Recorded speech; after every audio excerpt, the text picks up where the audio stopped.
আজি শিমলগুৰিত এটা আজি আমি অভিযোগ এটা পাইছোঁ যে বিকাশ কুমাৰ নামৰ এজন ব্যৱসায়ীয়ে তেওঁ মানে নাগালেণ্ডলৈ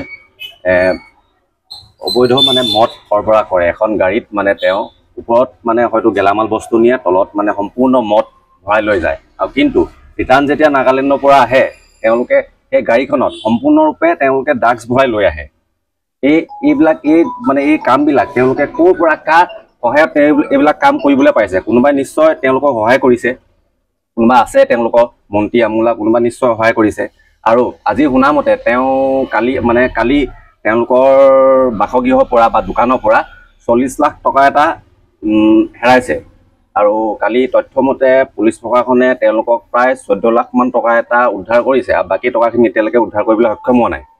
অবৈধ সুৰা যি শিমলুগুৰি মাছমজিয়াত তেওঁ যে এইবিলাক ব্যৱসায় চলাই আছে, এতিয়া বৰ্তমান সময়ত দেখিছে আমাৰ নৱপ্ৰজন্মবিলাক গোটেই ড্ৰাগছৰ প্ৰতি আসক্ত হৈ গৈছে, মদৰ প্ৰতি আসক্ত হৈ গৈছে। তেওঁলোকে কাৰ ছত্ৰ ছায়াত এইবিলাক মদৰ ব্যৱসায় কৰিব পাৰিছে, ড্ৰাগছৰ ব্যৱসায় কৰিব পাৰিছে, তেওঁলোকক আমি উচিত তদন্ত বিচাৰি আমি পুলিচ প্ৰশাসনক দাবী জনাইছোঁ যে বিকাশ নামৰ ল'ৰাটোক অতি সোনকালে গ্ৰেপ্তাৰ কৰি তেওঁলোকক এই তথ্যবিলাক উলিয়াই সোনকালে তেওঁক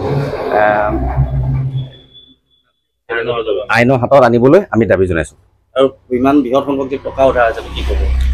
বৃহৎ সংখ্যক যে ইমান টকা যে উদ্ধাৰ কৰিছে, তেওঁলোক এই টকাবিলাক ক'ৰ পৰা আহিছে, মানে কি ব্যৱসায় কৰি আনিছে, এইবিলাক গোটেই কথাবিলাক সাঙুৰি আনি পুলিচ প্ৰশাসনে বিচাৰ কৰক, যাতে এইবিলাক ক'ৰ পৰা কি কেনেকৈ হৈছে গোটেই কথাবিলাক আনি বিকাশক আওতালৈ আনি কথাবিলাক উলিয়াওক।